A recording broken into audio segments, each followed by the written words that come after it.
I gotta admit, the end of the Fever Mercury game made me sit up for a second because it got a little spicy with Caitlin Clark having an interaction with Dewanna Bonner out on the middle of the floor, sort of waving her back to the bench. Well. It looks like Dewanna Bonner may have just made the worst decision of her season. Picking a fight with Caitlin Clark in the middle of a Mercury versus Fever matchup. Yeah, that one backfired instantly. The cameras caught it, the fans saw it, and now the internet is roasting. The league can't bury this. So, let me ask you, who do you think actually came out looking worse in the... Now, we all know that the Indiana Fever is trying to make a push for the playoffs. We've been getting mixed signals coming out about Caitlin coming back, about Caitlin being, somewhat ready to go. Then we got Stephanie White saying it's day-to-day again, basically. Well, I'm here to tell you, Caitlin Clark is not shying away from making headlines. Let's get into it. Caitlin Clark, only in her second year, is already the main headline. Whether she's draining logo threes, setting up teammates with insane passes, or just walking across the court breathing, the WNBA, whether they admit it or not, runs on Caitlin Clark right now. And what happens when a veteran like Dewanna Bonner decides to puff her chest out and challenge that spotlight? You get instant regret.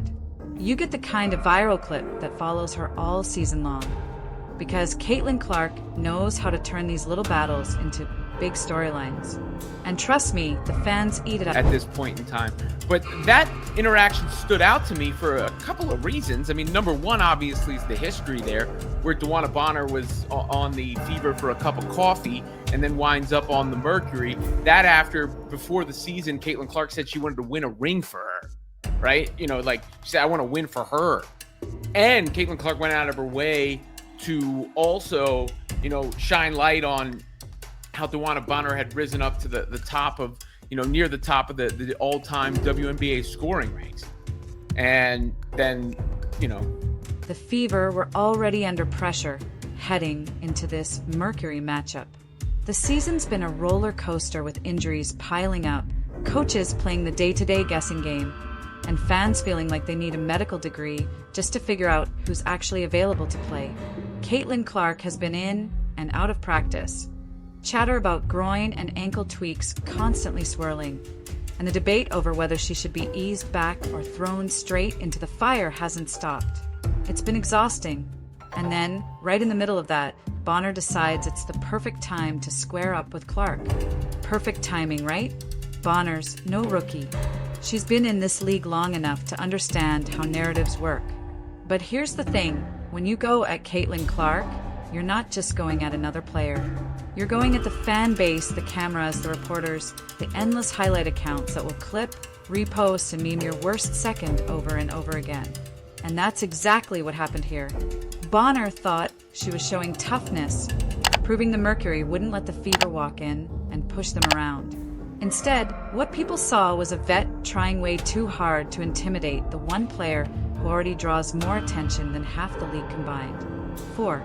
Dewanna Bonner said the actual exchange was almost funny in how fast it escalated. Clark stood her ground, throwing up the hand motion like, go yell somewhere else. One of the most clutchest players on the damn team. I'm not just saying that just to say it. Lexi Hall stand on business when it's time to play. The refs just stood there like statues, pretending they didn't see what everyone else in the arena saw. Because of course, when it comes to Caitlin Clark, officiating always manages to look incompetent.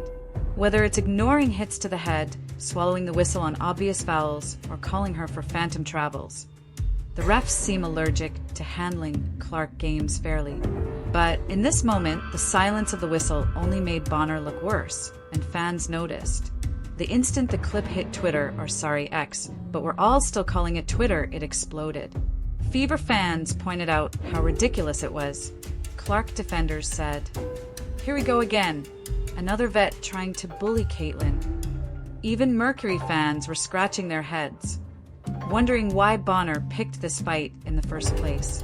You'd think after seeing what happened when others tried, Angel Reese, Chindy Carter, even Lexi Hull getting dragged into scuffles, the league would learn. But nope, here we go again.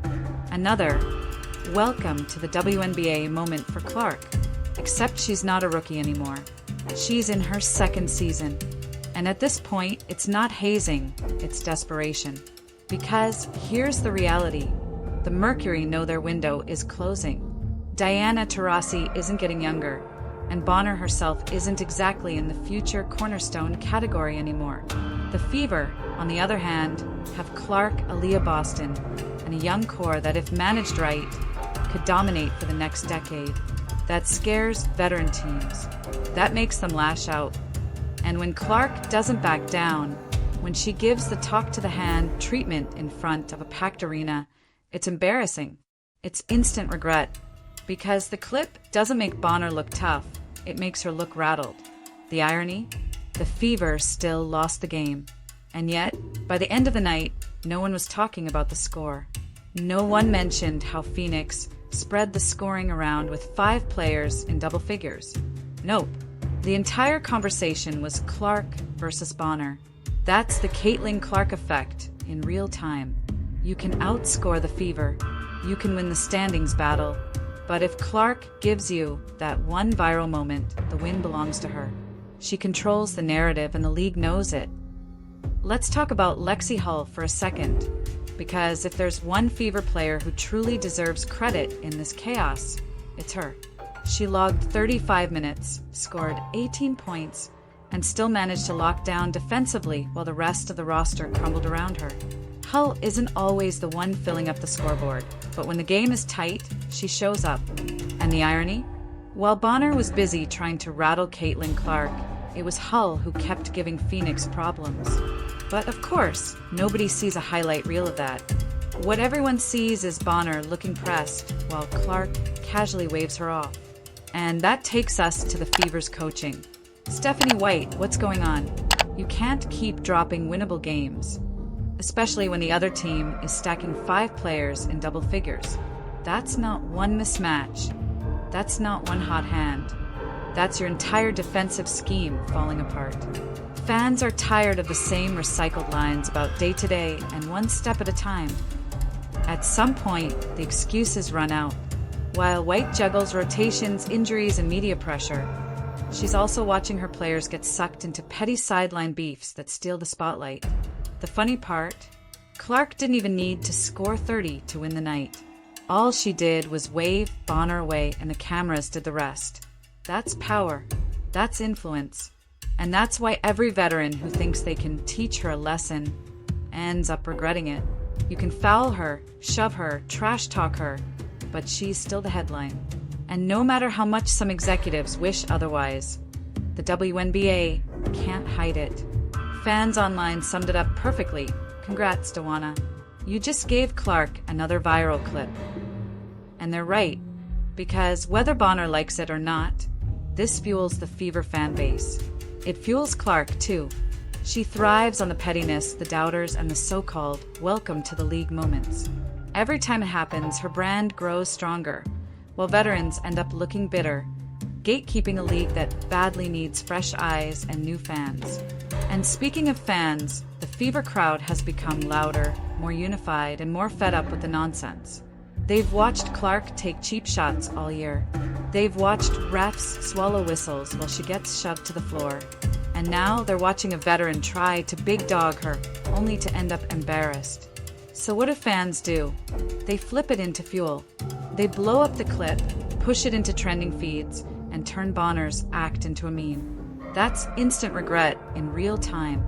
Clark knows exactly what's happening. She's not oblivious. She understands every confrontation is a chance to win without scoring a point. She knows the cameras are rolling. She knows the fans are ready. And she leans into it with just enough sarcasm to make the other player look unhinged. That's a skill. That's why she's not just a scorer, not just a passer, but a cultural shift. And Bonner, intentionally or not, just gave her another brick for that wall. The fallout from this Bonner-Clark clash might be more entertaining than the game itself. Nobody's talking about Phoenix's playoff push or Indiana's struggles. The headline is Bonner trying to intimidate Clark and failing in the court of public opinion. Bonner may think she won the battle in the moment, but in the bigger picture, she lost it. You don't win when the clip replays a million times with captions clowning you. You don't win when Clark shrugs you off like background noise. And you definitely don't win when fans are memeing you before the final buzzer sounds. The real problem for Bonner? Clark feeds off this. We've seen it over and over. Every time someone tries to body her, she flips it into fuel. She responds with logo threes, laser passes, or a cold stare, daring them to try again. That's her edge. She doesn't need chest bumps or screaming. One flick of the wrist, one sarcastic wave, that's enough to make opponents look silly. Meanwhile, Indiana's bigger problems remain. Defense is shaky, rotations are confusing, and injuries are constant. Fans are sick of vague updates and tired of watching their star take punishment without protection. Add Bonner's antics, and the frustration boils over. Because it's not just one fight, it's the constant disrespect mixed with poor management. And let's be honest, Phoenix isn't exactly perfect either. Sure, they had 5 players in double figures and a solid win. But when part of your strategy looks like Hope Clark gets rattled, you're already losing. Clark isn't rattled, she's amused. She knows the vets resent her spotlight. She knows the refs won't save her. And she knows the fans will carry the story for her. That's why, instead of whining, she just shrugs it off and delivers highlights that end up everywhere. SportsCenter, Twitter, Instagram, TikTok. And through all of this, Lexi Hull deserves another nod. While Bonner was busy jawing, Hull was grinding, scoring, defending, and proving she's the most underrated piece of this roster. You can't measure clutch on a stat sheet, but anyone who's watched the Fever knows Hull delivers when it counts. Meanwhile, Bonner's big moment is destined to live forever as the time Caitlin Clark waved her away like a fly at a picnic.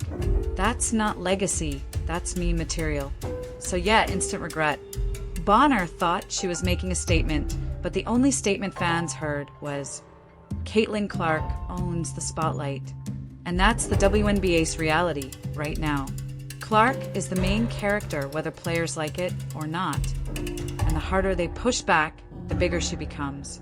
The lesson should be simple. Stop giving Caitlin Clark free viral moments. Every shove, every cheap shot, every glare just adds fuel. And for Bonner, that means she won't be remembered for her 19 points. She'll be remembered for losing her cool in front of Caitlin Clark and regretting it instantly.